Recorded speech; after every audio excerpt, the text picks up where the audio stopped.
Welcome. গতকাল fresher পরীক্ষার্থীদের এই এসএলএসটি নিয়োগ প্রক্রিয়ার কিছু বিষয়ে প্রতিবাদ জানিয়ে বা নিজেদের কিছু দাবি দেওয়া নিয়ে একটি আন্দোলন ছিল, যেটির কথা আমি আগেও বলেছি, আপনারা জানেন। গতকাল অর্থাৎ 5ই জানুয়ারি প্রথমেই আমি বলবো এখানে যে জমায়েত হয়েছে সেটা কিন্তু হতাশাজনক। এত ফ্রেশার পরীক্ষার্থীরা সবাই বলছে যে আমরা বঞ্চিত হচ্ছি, আমাদের এই দাবিগুলো মানা হচ্ছে না, এইগুলো অন্যায় হচ্ছে, কিন্তু সেই তুলনায় জমায়েত কিন্তু খুব আশাব্যঞ্জক হয়নি। প্রথমেই এটা আমি যা দেখে বুঝলাম, আমি নিজে উপস্থিত থাকতে পারিনি বা থাকিনি, এই তীব্র শীতের মধ্যেও যারা এই ন্যায্য দাবিগুলো নিয়ে, বেশিরভাগ দাবিগুলোই তার মধ্যে ন্যায্য, অনেক দাবির সাথেই আমি সহমত পোষণ করি, আমার পূর্ণ সমর্থন রয়েছে, সেটা আগেও আমি বলেছি। কিন্তু এর মধ্যেও যারা গেছেন এবং পুলিশ যেভাবে তাদের টেনে হিসড়ে নিয়ে ভ্যানে তুলেছে, বাসে তুলেছে, বা জিজ্ঞাসা করে করে মেট্রো স্টেশন থেকে নামা মাত্রই আপনি ফ্রেশার, হ্যাঁ, তুলে নিয়ে চলে গেছে।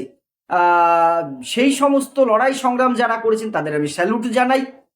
যে দাবিগুলো ছিল, কেন সেই দাবির সাথে একমত হব না? একটি দাবি দেখলাম খুব অন্যতম, যেটা হচ্ছে যে ওএমআর গুলো পাবলিক ডোমেইনে আনা হোক। অর্থাৎ যেটা কোর্টের একটি রায়ে বলা হয়েছিল যে ওএমআর যে যা পেয়েছে, আমি 2 পেয়েছি তো 2, তুমি 60 পেয়েছো তো 60ই, সেটা ওয়েবসাইটে প্রকাশ করা হোক। এই প্রকাশ করা হলে কি হয়, যে তাহলে সবাই সবার নম্বরটা দেখতে পারে, জানতে পারে, কোনো সন্দেহর জায়গা কিন্তু থাকে না।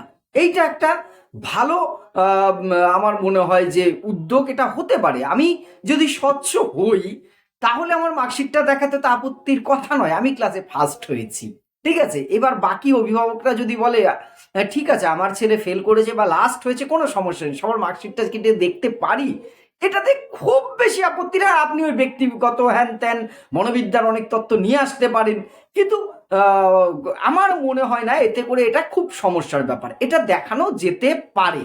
আরে নমুনা হিসেবে তো দেখতে পারি যে হ্যাঁ একটি ছেলে এত ভালো মার্ক করেছে, কত ভালো লিখেছে, যদি এখানে লেখার ব্যাপার নেই, এবিসিডি গোল করা, তাহলে এটা সামনে আনতে অসুবিধার জায়গা থাকার কথা না। সেকেন্ড যে দাবিটা, এটা আমি ইন্টারভিউ শুরুর অনেক আগের থেকে ব্যক্তিগতভাবে মনে করি, আজও মনে করি, ভবিষ্যৎ রিক্রুটমেন্টেও যেন সেটা হয়, যে ভিডিওগ্রাফি করা হোক ইন্টারভিউ অ্যান্ড ডেমনস্ট্রেশন যেটা চলছে। কারণ কারণ একটা ইন্টারভিউ 10, ডেমনস্ট্রেশনে 10, 20, এই 20 নম্বরে অনেক হেরাফেরি হয়ে যেতে পারে, হবে না সেই বিশ্বাস আমরা রাখছি। কিন্তু কোথাও তো এসএসসির সেই বিশ্বাসযোগ্যতা অনেকটাই ধাক্কা খেয়েছে, এইটা তো এসএসসি নিজেও জানে, আমরা যারা পরীক্ষার্থী নই কিন্তু আপনাদের সাথে আছি তারাও জানি, আর আপনারা যারা পরীক্ষার্থী আছেন তারা তো আরো আরো অনেক বেশি জানেন বিষয়টা। যে ভিডিওগ্রাফি করা হোক 20 নম্বর, আগের বারে তো আমরা দেখেছি কি হয়েছে, 2016 রিক্রুটটা যে কারণে নিয়োগটা বাতিল হতে বাধ্য হয়েছে। হাইকোর্টের ডিভিশন বেঞ্চ, সুপ্রিম কোর্ট, সব জায়গায় কিন্তু ঠক্কর খেয়েছে, না এ দুধে জল মিশিয়েছে তা হয়নি, জলের মধ্যে একটু দুধ মিশিয়ে দুধ বলে চালিয়ে দিয়েছে, ফলে বাতিল হতে বাধ্য হয়েছে। ফলে যেহেতু ইন্টারভিউ ডেমনস্ট্রেশনে 20টা নম্বর, এই 20 নম্বরে কিন্তু অনেক তফাৎ হয়ে যেতে পারি। আমি অযোগ্য তুলনামূলকভাবে, কোনো কারণে হবে না তাও বলছি, আমাকে 20তে 20 দিচ্ছে, আপনি আমার থেকে ভালো রিটেনে আমার থেকে 8-10 নম্বর বেশি পেয়েছেন, অথচ আপনাকে দেখা গেল 10 দিল, তাহলে 8 নম্বরের ডিফারেন্সটা কিন্তু ঘুরে যেতে পারে এখানে। ফলে এটা যদি ভিডিওগ্রাফি করা হতো তাহলে তো স্বচ্ছতা থাকতো। ভবিষ্যতে কোনো রকম যদি কোনো আবার আদালতে যেত, আদালতে যাবেই মনে হচ্ছে, এসএসসি তো প্রতিটা পদে পদে হোঁচট খাচ্ছে, আদালতই এসএসসি চালাচ্ছে, না কে কাকে চালাচ্ছে বোঝা খুব মুশকিল।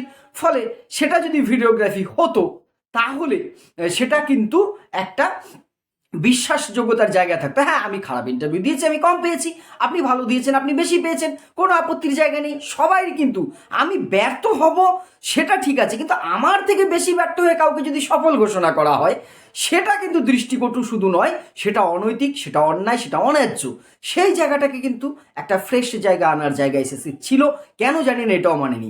আর একটা যেটা দাবি ছিল ফ্রেশার আমার ভাই বোনেদের, যে আমাদের যে এক্সপেরিয়েন্সের যে নম্বরটা দেওয়া হয়েছে শিক্ষকদের, তাদেরকে 10 নম্বরটা বাতিল করা হোক। দেখুন এক্সপিরিয়েন্স নিয়ে বহু কথা হয়েছে, হাইকোর্টে সম্ভবত আজকে এটার একটা শুনানি আছে সম্ভবত।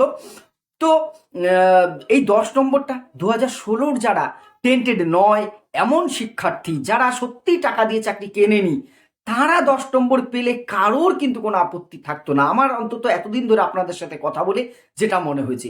কিন্তু এখানে তো তা হয়নি, এখানে হরিলুটের বাতাসা হয়েছে, কিন্তু সে হরিলুটের বাতাসার একটা নিয়ম আছে, ছড়িয়ে দিলে যে পাবে সে নেবে। এখানে আবার লোক দেখে দেখে তার কোলে ছড়ি মারা হয়েছে শুধুমাত্র, এইটা একটা আপত্তির জায়গা।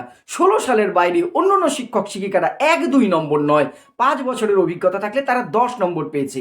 ফলে স্বাভাবিকভাবেই বঞ্চিত হয়েছে ফ্রেশাররা, এটা নিয়ে কোনো দ্বিমত নেই। কেউ 60-60 পেয়েও ডাক পাননি, 70-এ তাদের পরীক্ষা, 60-এ লিখিত আর 10 হচ্ছে একাডেমিক, কিন্তু কাট অফ নেমেছে 74। কোন জাদু বলে তারা সেসব পারবে? তাদেরকে এক পা মাটিতে আর এক পা চাঁদে রেখে পরীক্ষা দিতে হতো? কি সিস্টেম চাইছে এসএসসি? ফলে এইটা তো বৈষম্য হয়েছে। এই 10 নম্বরটা নিয়ে হয়তো পুনর্বিবেচনা করতে পারতো এসএসসি। 16 সালের আর একটা দেখলাম, একজন বলছিলেন ফ্রেশার সাংবাদিকদের, যে প্যানেল এক্সপায়ার হয়ে গেছে, মানে পরেও যারা নিয়োগ পেয়েছেন তারাও যেহেতু 10 নম্বর পেয়েছে, ফলে তারা একটা ক্ষোভের জায়গা থাকাটাই স্বাভাবিক। এটা পুনর্বিবেচনা করার জায়গা ছিল, আমার মনে হয় মহামান্য কোর্ট এটা নিয়ে কোনো বিকল্প ভাবতে পারে। আর এই জন্যই তো এসএসসিকে বলেছে যে এই নিয়োগ প্রক্রিয়া এখন হলেও সুপ্রিম কোর্ট বা এই কোর্টের অর্ডারে যেটা আসবে সেটা সবাইকে মেনে নিতে হবে, সেইটা কিন্তু একটা খাড়া ঝুলিয়ে রেখেছি। ফলে এর ভবিষ্যৎ জানি না কি হবে, মঙ্গল চাইবো, আবার ক্যান্সেল হোক, এত খাটনি করে চাকরি পেয়ে সেটা আমি চাইছি না, কখনোই না, কিন্তু যোগ্যরাই পাক। আর যেভাবে কালকে পুলিশ প্রশাসন এই ধরনের চাকরি প্রার্থীদের টেনে হিসেবে নিয়ে গেছেন, অল্প জমায়েত হলেও জিজ্ঞাসা করেছেন, হয়তো আমি আন্দোলনে যাচ্ছি, আমি জানিও না ওখানে পুলিশে, আপনি কি ফ্রেশার, এমনি ভালো, হ্যাঁ সাথে সাথে আছে, চলুন চলুন, শুনছিলাম আন্দোলনকারীরাই বলছিলেন তাদের থেকেই। ফলে এইটা সত্যি খুব দুর্ভাগ্যজনক। ইনারা তো কেউ চুরি ডাকাতি বা অন্য কিছুর জন্য একত্রিত হয়নি, একটা গণতান্ত্রিক পথে পদ্ধতি বা সিস্টেমের বিরুদ্ধে একটা প্রতিবাদ আন্দোলন করতে গেছেন। যদি এসএসসির কর্মকর্তারা ইনাদের একজন প্রতিনিধি দলের সাথে, 1 জন 2 জন 3 জনের সাথে একটু আলোচনা করতেন, সহানুভূতির সাথে দাবিগুলো শুনতেন, তাহলেই তো অনেকটা নিজেদের একটা অন্তত সান্ত্বনা জায়গা। তো ঠিক আছে, আপনাদের দাবিগুলো তো যথাযথ, কিন্তু নিয়োগ প্রক্রিয়া চলছে, কোর্টের নির্দেশে চলছে, আমরা দেখছি, তাহলেও কিন্তু এই আন্দোলনকারীরা একটু হলেও আশ্বস্ত হতেন, মানসিকভাবে শান্তি পেতেন। দূর দূরান্ত থেকে তারা এসছেন, একটা চাকুরি একটা বেকার যুবক যুবতীর কাছে যে কতটা গুরুত্বপূর্ণ সেটা আমরা জানি। সেই জায়গাটা কালকে যদি এই ধরনের না হতো, সেটা অন্তত শিক্ষিত যে সমস্ত বেকার ছেলেমেয়েরা আছে তাদের কাছে এতটুকু সান্ত্বনার হতো। জানি না কোন বার্তা শিক্ষিত সমাজের কাছে যাচ্ছে, এটা সত্যিই কিছু কিছু বিষয় হতাশাজনক হচ্ছে। তারপরেও বলবো, আমরা আশাহত হব না, দেখা যাক কোর্ট আছে কি হয়, এবং যারা ডাক পেয়েছেন তারা কিন্তু ভাইবা এবং ডেমনস্ট্রেশনের যে প্রস্তুতি 9ম-10মের জন্য সেটা নিতে থাকুন। আর দেখা যাক ভবিষ্যতে কি হয়। সবার জন্য অনেক অনেক শুভকামনা রইল। ধন্যবাদ।